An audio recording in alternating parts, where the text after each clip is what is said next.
The human ship Orion's Arrow drifted slowly at the edge of unexplored space. Captain John Miller stood on the bridge, his eyes fixed on the main screen. The stars looked different here, far from Earth and its colonies. His ship was the first to venture this deep into the unknown. "Captain, I'm picking up something strange," said Eric Taylor from his communication station. His fingers moved quickly across the control panel. "Multiple signals, unlike anything I've seen before." Miller walked over to look at Taylor's screen. "Can you tell what they are?" "No, sir, but they're getting stronger." Lisa Brooks looked up from her science station. "Captain, I have visual confirmation. You need to see this." The main screen changed to show what was ahead of them. Miller's breath caught in his throat. Dozens of ships, perhaps hundreds, filled the space before them. They were sleek, with sharp angles that reminded Miller of predatory fish from Earth's oceans. "Battle stations," Miller said calmly. "Not a drill." The crew moved quickly. The lighting changed to a soft red glow as everyone prepared for possible combat. "Are they hostile?" Miller asked. Brooks shook her head. "Unknown, Captain. But their ships are clearly built for war. Their weapon systems are active but not targeting us yet." Miller had been in space for 20 years. He had seen first contact situations go well and go badly. This one felt dangerous. But he had his orders. Explore, make peaceful contact when possible, and represent humanity with honor. "Taylor, can we talk to them?" "I'm trying, sir. Their communication systems are very different from ours. Give me a few minutes."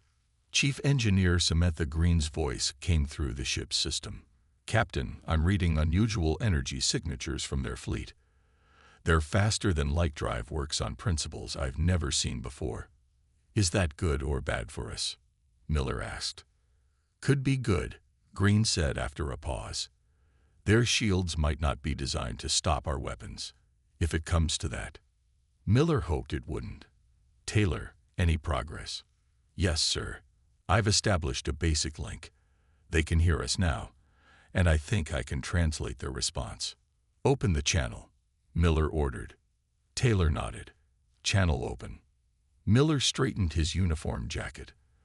"This is Captain John Miller of the Earth exploration vessel Orion's Arrow. We come in peace and wish to establish friendly relations." The screen flickered and showed an alien face. It had gray-blue skin, no visible nose, and 6 eyes arranged in a circle pattern. When it spoke, its mouth moved in strange ways.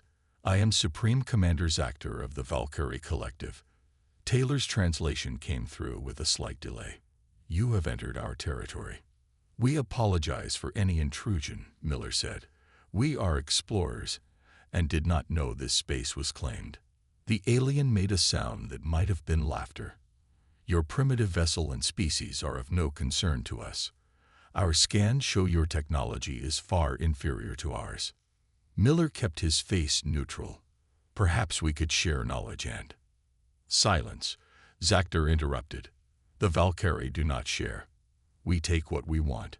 Your ship's design is interesting, though simple. You have 72 of your hours to surrender your vessel and all technology. Your crew will be treated according to our laws." The transmission ended abruptly. Miller turned to his senior staff. "Options." Lisa Brooks spoke first. "Captain, I've analyzed their biological signatures. The Valkyrie appear to be a highly aggressive species, and based on the different species readings I'm getting from their ships, I believe they've conquered other worlds." Alan Rodriguez, the tactical officer, checked his weapons display. "Sir, we're outnumbered at least 50 to 1. Fighting isn't an option." "Maybe not directly," Green said, "but I've been studying their energy signatures. Their faster-than-light technology creates a weakness in their shield harmonics. Our weapons might be more effective than they realize." Miller nodded slowly. "Taylor, tell me more about their communication patterns. Did you notice anything useful?" "Yes, sir. They speak from a position of absolute authority. I don't think they're used to being challenged." Miller looked back at the screen, where the alien fleet waited, One human ship against an armada of conquerors. The next 72 hours would determine not just their fate, but possibly Earth's as well. "We won't surrender," he said quietly. "Let's show them what humans can do." Captain Miller called his senior staff to the meeting room. Everyone looked tense as they took their seats around the oval table. The holographic display in the center showed the massive Valkyrie fleet surrounding their lone ship. "We have 71 hours left before their deadline," Miller said. "I need options." Alan Rodriguez leaned forward. "Captain, I've analyzed their ship formations. They're arranged for intimidation, not efficiency. There are gaps we could potentially exploit." "To do what?" asked Dr. Kate Wilson, the ship's medical officer. Her face showed concern. "We're one ship against hundreds. I don't think fighting is the answer." "Maybe not direct fighting," Rodriguez said, "but we need to show strength. These Valkyrie only seem to respect power." Miller nodded. "Taylor, what have you learned about their communications?" Eric Taylor pulled up his notes. "Their language structure is fascinating. They don't have words for compromise or negotiation. Everything is about dominance or submission." "That matches what I found," Lisa Brooks added. "Their biology suggests they evolved as apex predators. They have redundant organs, thick skin, and enhanced visual systems. They're built for hunting and fighting." Daniel Clark, the ship's intelligence analyst, had been quiet until now. "Captain, I've been scanning their fleet. Some of their ships contain different alien species, all showing signs of stress and poor health. I believe they're enslaved workers." The room grew silent as this information sank in. "So surrender isn't a real option," Miller said. "They won't treat our crew well." "No, sir," Clark replied. "And based on the data, the Valkyrie have a pattern. They conquer species, take their technology, and add them to their workforce." Dr. Wilson's expression changed. "Then we need to protect ourselves and warn Earth." Miller turned to Chief Engineer Green. "Samantha, tell us more about this weakness you found." Green activated a display showing energy patterns. "The Valkyrie use a different approach to faster-than-light travel. It creates unique field harmonics that interact poorly with our photon torpedo frequencies. If we adjust our weapons, we might penetrate their shields more effectively than they expect." "How long would these adjustments take?" Miller asked. "At least 12 hours for the first tests," Green replied. "We'd need to modify our shield systems too." "Start immediately," Miller ordered. "Rodriguez, work with Green on tactical applications." Rodriguez nodded. "Yes, sir." "What about trying to talk to them again?" Dr. Wilson asked. "There must be a peaceful solution." Daniel Clark shook his head. "Doctor, I've analyzed similar first contact scenarios from our database. Species with the Valkyrie's characteristics rarely respond to diplomatic approaches unless they're dealing from a position of weakness." Miller stood up and walked around the table. "We'll try both approaches.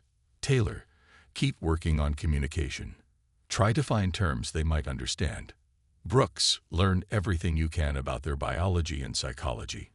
We need advantages.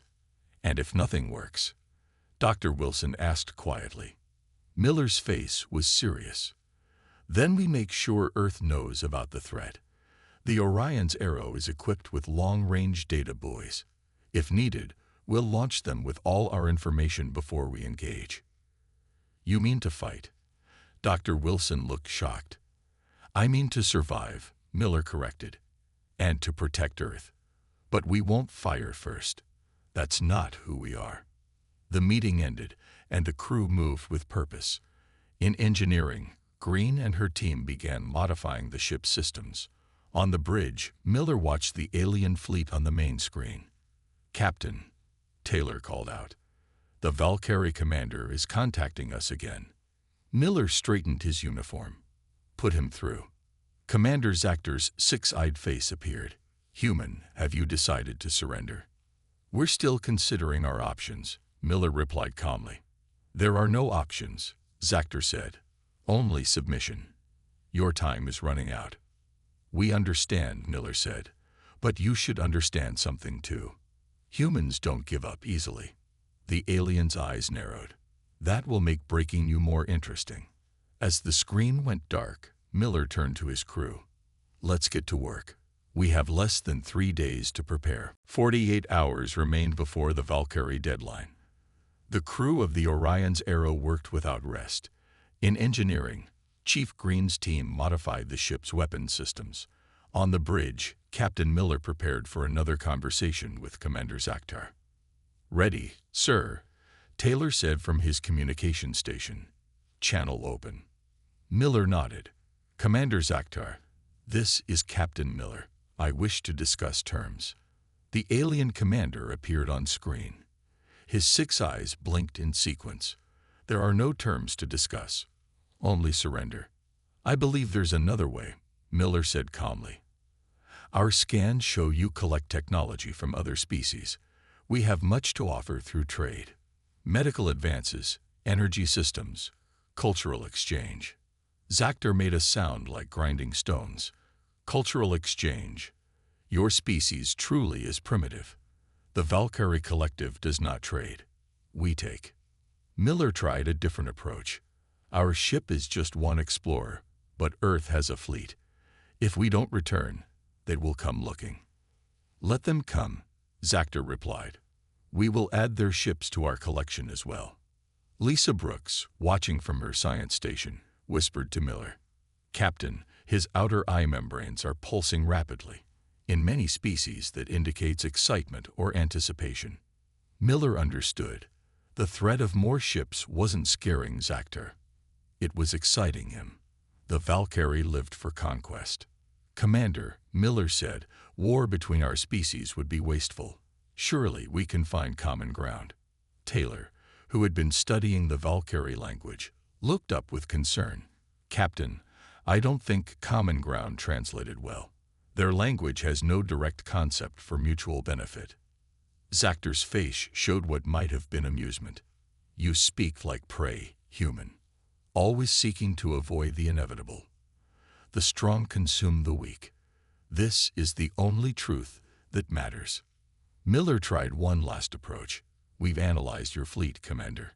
Some of your ships show damage from recent battles. We could help with repairs as a gesture of goodwill." For the first time, Zakhtar seemed surprised. "You offer to fix our vessels.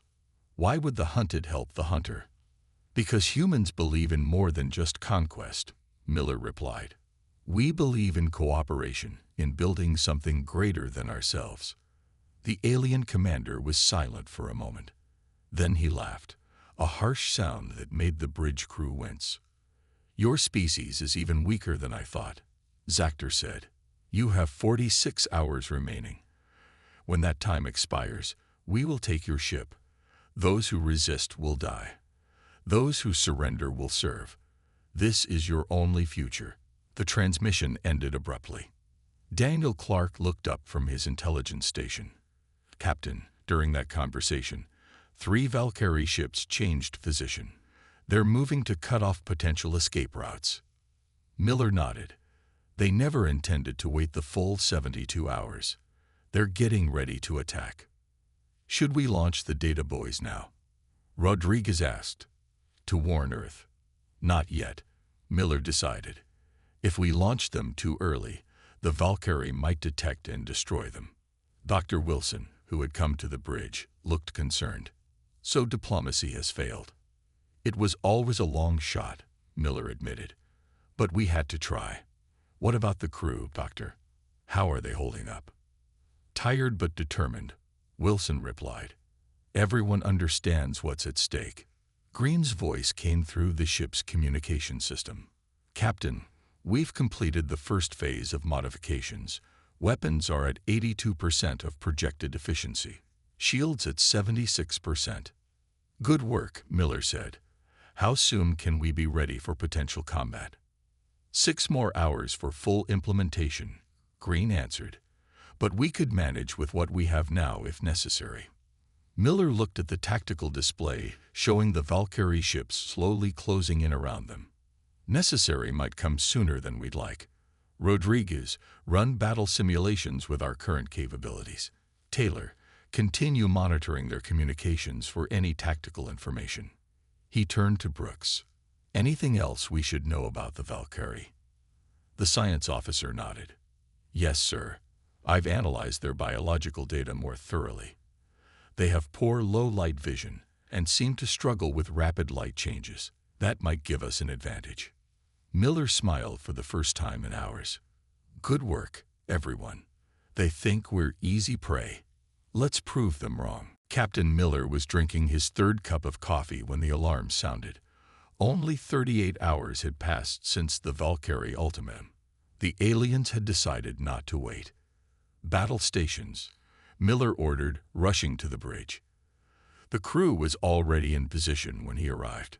5 Valkyrie ships approaching fast. Rodriguez reported from tactical. Weapons charged. Shields up, Miller commanded. Are our modified systems online? Chief Green's voice came through the comm system. Yes, Captain. Not perfect, but they'll have to do. The main screen showed 5 Valkyrie vessels moving toward them in a tight formation. Each was twice the size of the Orion's Arrow. They're targeting our engines, Clark said from his intelligence station. Classic first strike to disable, not destroy. Miller nodded. They still want our technology. Rodriguez, prepare evasive pattern Delta, but don't fire unless I give the order. The bridge crew watched as the Valkyrie ships launched their attack. Bright energy beams lashed out toward the human vessel. Brace for impact, Miller shouted. The ship shook, but less violently than expected. Shield holding at 82%, Rodriguez reported, surprise in his voice. Their weapons aren't as effective against our modified shields as they should be. Green's modifications were working. Miller allowed himself a small smile. Captain, Taylor called out, I'm picking up transmissions between their ships. They're confused by our resistance. Good, Miller said. Let's confuse them more. Rodriguez, execute evasive pattern now. The Orion's Arrow suddenly changed direction, moving in a way the Valkyrie hadn't anticipated. Their next volley of weapons fire missed completely. Now, Miller said, target the lead ship's propulsion system. Minimal power. Let's show them we could hurt them if we wanted to. Rodriguez fired a precise shot that grazed the Valkyrie ship's engine section. The alien vessel rocked slightly but remained operational. They're regrouping, Clark reported. Changing formation. Brooks spoke up from her science station. Captain, remember their light sensitivity. We could use the ship's external lighting arrays at maximum power, cycling randomly. Do it, Miller ordered. The Orion's Arrow suddenly lit up like a Christmas tree, its lights flashing in unpredictable patterns. On the main screen, they could see the Valkyrie ships hesitate. They're slowing their approach, Rodriguez said. The light trick is working. Now target their weapons systems, Miller commanded. Full power this time. The human ship fired, and this time the shots hit with devastating effect. 2 Valkyrie ships lost weapons capability almost immediately. How did we do that? Dr. Wilson asked, watching from the back of the bridge. Green's voice explained over the comm. Their shield harmonics operate on a predictable frequency. Once we got their pattern, we could tune our weapons to pass right through.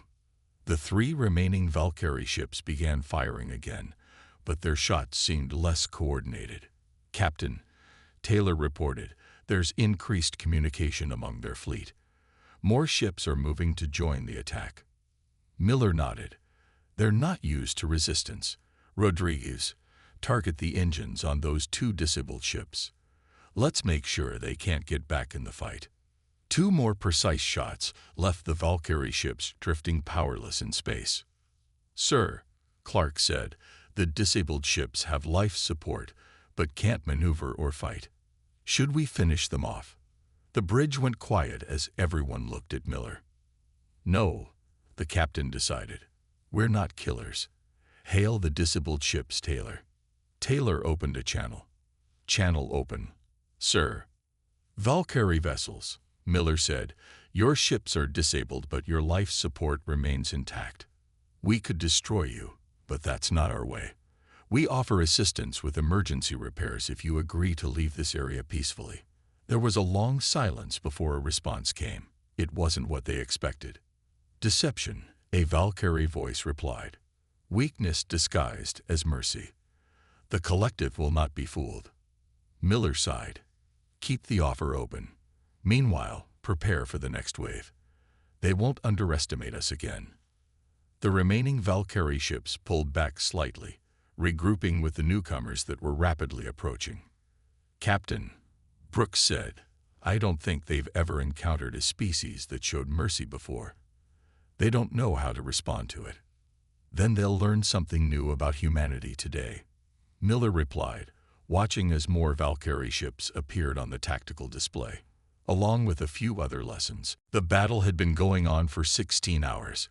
Captain Miller's eyes burned from lack of sleep, but he refused to leave the bridge. The Orion's arrow had survived 3 waves of Valkyrie attacks. Each time, the aliens came with more ships and new tactics.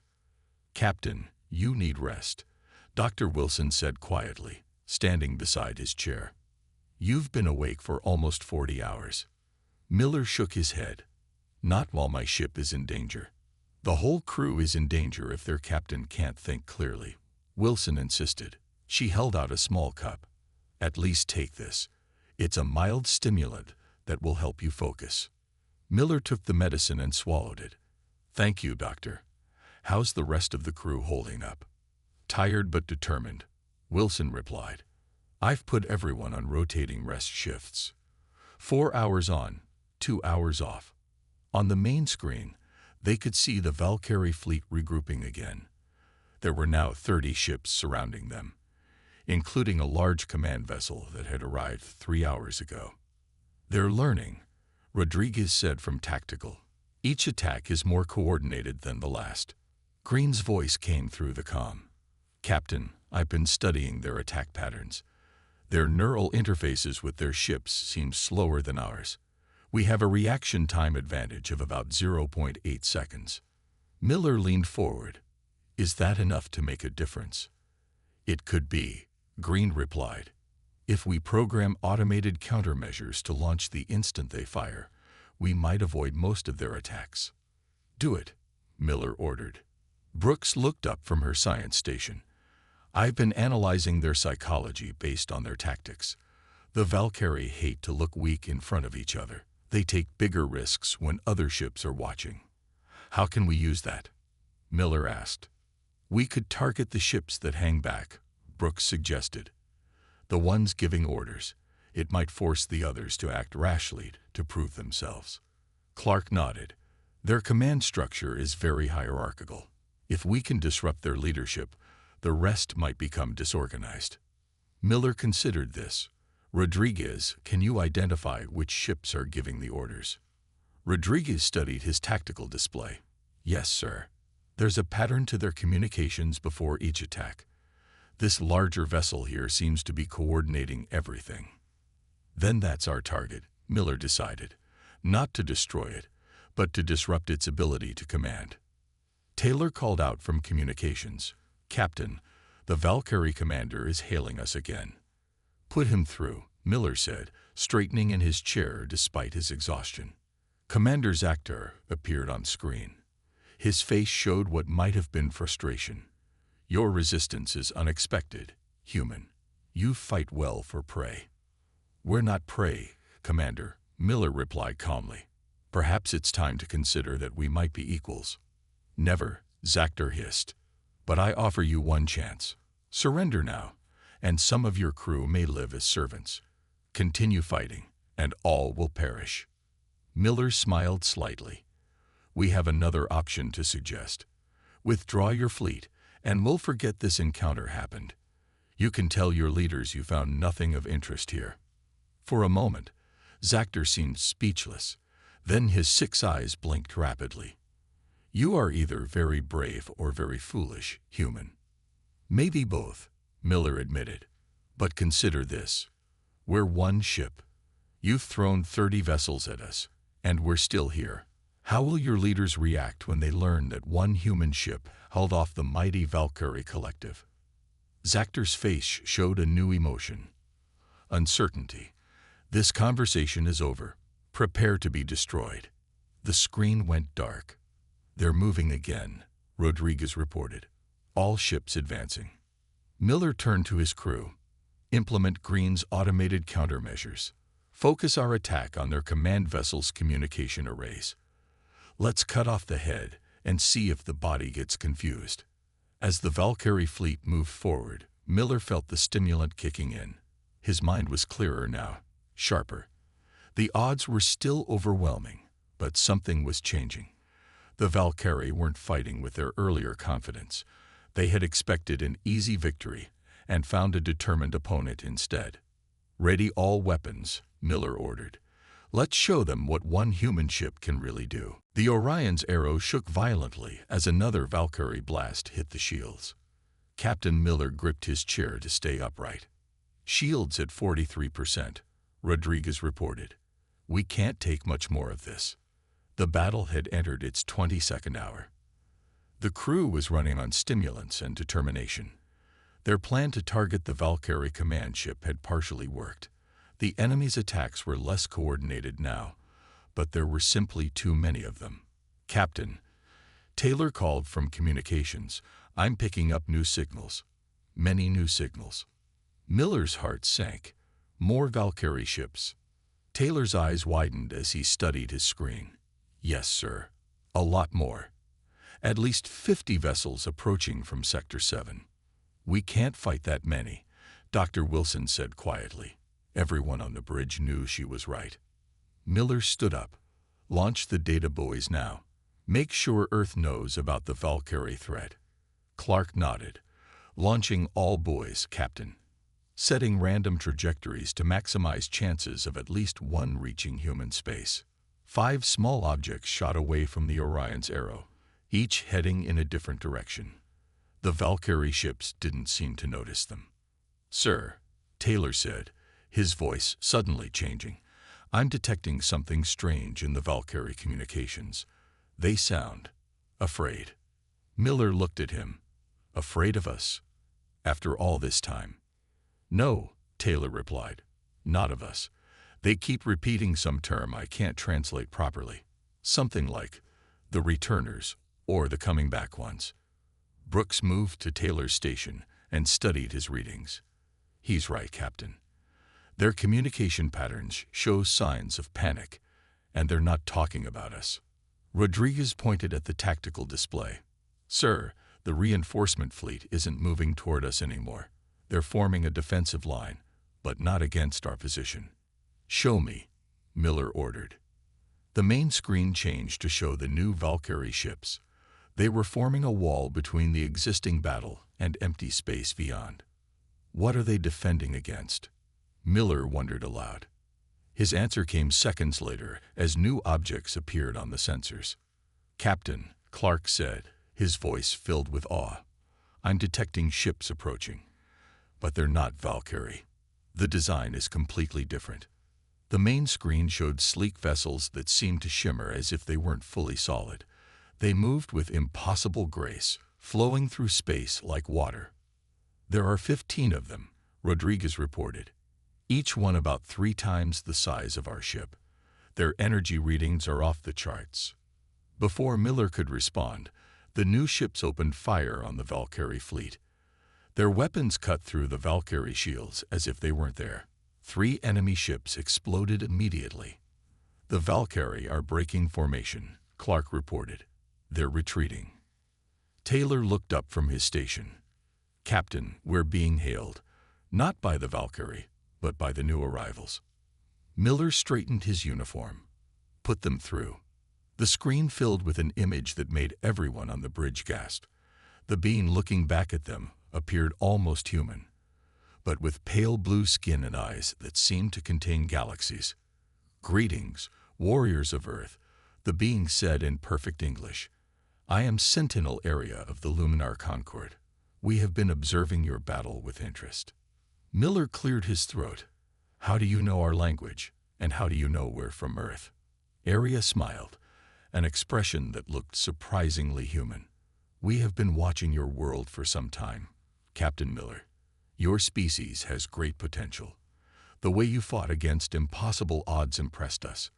"The Valkyrie seemed terrified of you," Miller observed. "With good reason," Aria replied. "Long ago, the Valkyrie attacked our worlds. We drove them back and warned them never to expand their empire again. It seems they have forgotten that lesson." As they spoke, the Valkyrie fleet continued to retreat, with several Luminar ships in pursuit. "We owe you our thanks," Miller said. Aria shook her head. "No, Captain. It is we who should thank you. For centuries, we have debated whether humanity was ready to join the greater galactic community. Your actions today, one ship standing against an armada, showing both courage and mercy, have answered that question." Miller looked at his exhausted crew, then back at the screen. "What happens now?" "Now," Aria said, "we would like to invite you to our command ship. There is much to discuss about the future of Earth and the galaxy." Captain Miller stood in the transport room with Brooks, Rodriguez, and Clark. They were preparing to visit the Luminar ship. "Are we sure this is safe?" Dr. Wilson asked, running final medical scans on the OA team. "No," Miller admitted. "But after fighting the Valkyrie for so long, I'm willing to take a chance on potential allies." Green's voice came through the comm system. "Captain, I've finished analyzing the Luminar ships. Their technology is like nothing I've ever seen. Their energy signatures suggest they're at least 1,000 years more advanced than us." "Understood," Miller replied. "Keep the ship ready, just in case this isn't as friendly as it seems." The transport room glowed with soft blue light as the Luminar beam locked onto them. Moments later, Miller and his team disappeared in streams of light. They rematerialized in a vast chamber with walls that seemed to be made of flowing water and light combined. Sentinel Area waited for them, along with 3 other Luminar. "Welcome aboard the Celestial Harmony," Area said. "These are my fellow Sentinels, Mara, Talon, and Jory." Miller nodded respectfully. "Thank you for saving us from the Valkyrie." "You were doing quite well on your own," Sentinel Talon said. His voice was deeper than Aria's. "1 human ship against 30 Valkyrie vessels. Impressive." "We had no choice but to fight," Miller explained. "They demanded surrender." Sentinel Mara stepped forward. "The Valkyrie understand only domination. They have violated our treaty by expanding their territory again. We will push them back once more." "What exactly is your history with them?" Brooks asked. Aria gestured to a circular table that appeared in the center of the room. "Please sit. We have much to discuss." As they sat, images appeared above the table, showing star systems and planets. 2,000 years ago, Aria explained, the Valkyrie were much like your species. Curious, intelligent, but also aggressive. They developed faster than light travel and immediately began conquering nearby worlds. The images showed Valkyrie ships attacking different planets. When they encountered our worlds, Aria continued, they tried to conquer us too. But we were already an advanced civilization. We defeated them easily and established boundaries for their empire. "So why did they break the treaty now?" Clark asked. The Sentinels exchanged looks. "Because of what lies beyond their territory," Sentinel Jory said, speaking for the first time. His voice was soft but carried authority. "A threat worse than the Valkyrie." The images changed to show darkness spreading across star systems, consuming everything in its path. "We call it the Void," Aria explained. "It's not a species or an empire. It's something else entirely, a force that consumes all life and energy. The Valkyrie have been fleeing from it," Mara added, "taking new territories, enslaving species, building armies, all to fight the Void." Miller felt a chill. "Is Earth in danger from this Void?"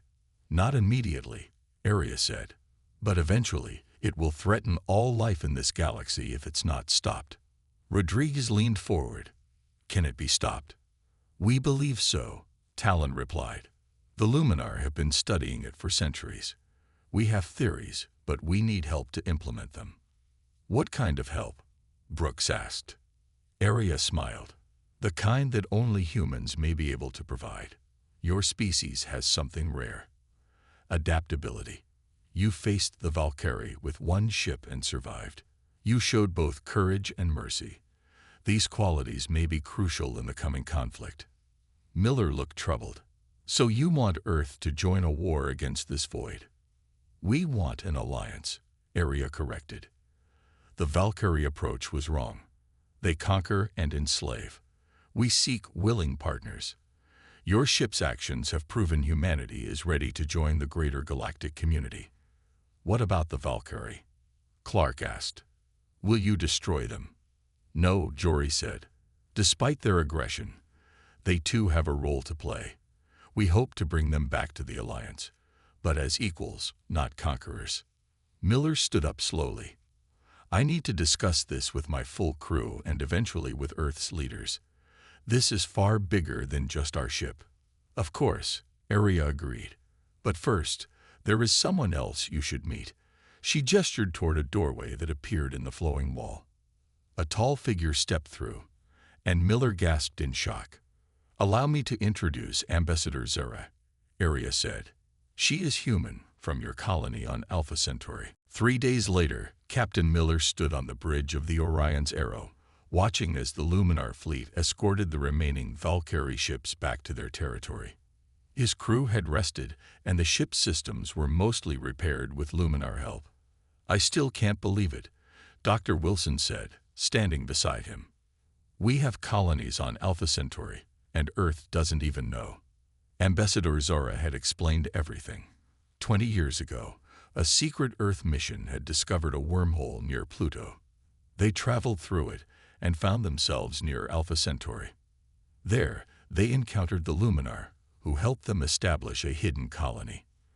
The Luminar wanted us to develop independently, Zara had told them. They'd been watching Earth for centuries, waiting for the right moment to make full contact. Now Miller faced a difficult choice. The Orion's Arrow had been offered an upgrade to its communication systems, enough to contact Earth directly despite the vast distance. Captain, Taylor called from his station. The Luminar flagship is hailing us. Put them through, Miller replied. Sentinel area appeared on screen. Captain Miller, have you made your decision? Miller nodded. I have. We accept your offer of alliance, but Earth's leaders must make the final decision. We'll take your message and the data about the void threat. And what about Commander Zactor? Arya asked. This was the most surprising development. After the battle, the Luminar had captured the Valkyrie commander. Instead of punishing him, they suggested he join the Orion's Arrow as an observer, a first step toward a possible alliance between all three species. He can come aboard, Miller decided, but he'll be under guard until he earns our trust. Arya smiled. Wise decision. The Valkyrie know more about the void than anyone. You will need his knowledge.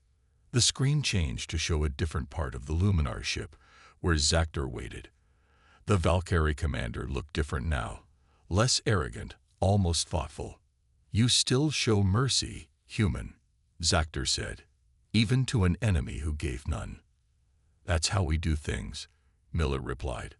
But make no mistake, if you threaten my crew, you'll regret it. Zactor made a gesture that might have been respect. I believe you, Captain. I have much to learn about humans.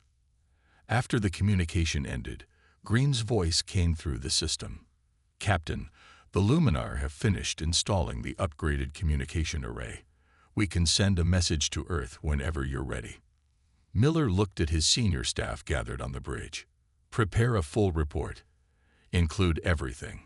The Valkyrie, the Luminar, the void threat, and the Alpha Centauri colony. Earth needs to know what's coming. Sir, Brooks said hesitantly, does this mean war? Against this void? I hope not, Miller answered. But either way, humanity won't face it alone. Rodriguez checked his tactical display. 3 Luminar ships will escort us back to Earth. With their technology, we'll be home in days instead of months. Clark looked thoughtful.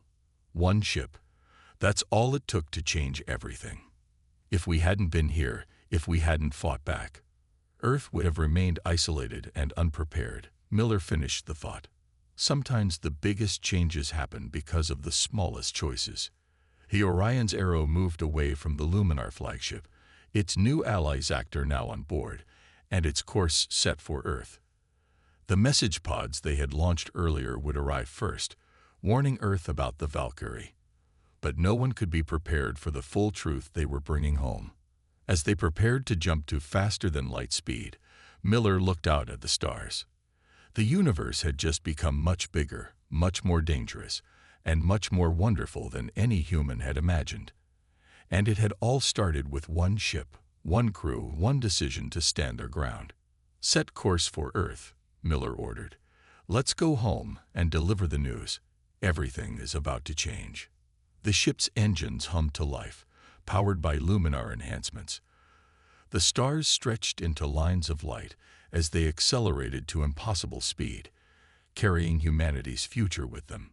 One human ship had been enough to change the galaxy forever.